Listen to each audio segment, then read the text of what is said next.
Bonjour YouTube, je suis Sébastien et on va discuter du nettoyant de soupape Facom que j'ai trouvé chez Intermarché.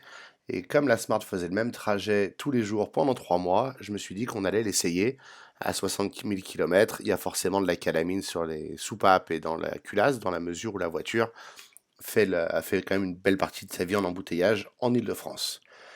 Pour l'utilisation, c'est très simple.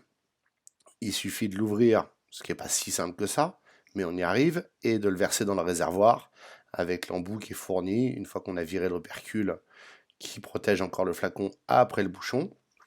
Et on verse ainsi les 200 millilitres de produits soi-disant magiques qu'il faudrait appliquer tous les 4 à 5 000 km de manière préventive ou avant un contrôle technique. Alors, je ne suis pas convaincu que ça change quelque chose de contrôle technique.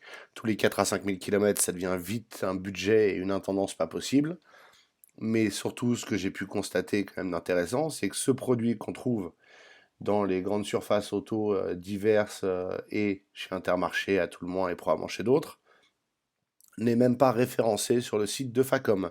C'est-à-dire que eux n'assument pas ce produit, ne le recommandent pas à leurs clients et ne s'en vendent pas. Ça commence relativement mal pour espérer un effet et pour avoir relevé la consommation précise de la voiture et pas au tableau de bord mais en comptant le nombre de kilomètres entre la pompe et le nombre de litres mis pendant 3 mois avec au milieu ce produit, la progression de consommation et l'amélioration du fonctionnement ont été constatées à précisément zéro. Alors peut-être que si j'avais mesuré la performance avec un outil ultra précis et un banc moteur, j'aurais pu voir une légère différence. Si c'est un booster d'octane, c'est très probable.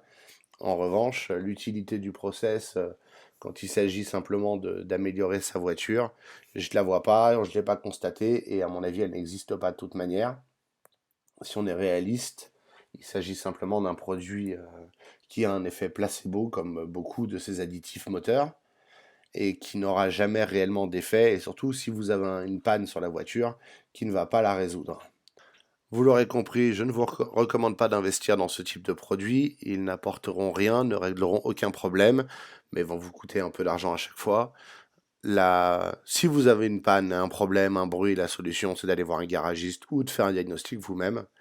Mais 200 millilitres dans 30 litres d'essence, ce qui fait quand même moins d'un pour cent, on est à 0,6% globalement, ont autant de chances de réparer un moteur ou d'améliorer réellement ses performances de façon durable que de prendre un comprimé en espérant qu'on va perdre 10 kilos d'un coup, ça ne marche pas non plus. Si vous avez l'expérience de produits qui fonctionnent réellement, je suis intéressé, mais je suis fondamentalement dubitatif.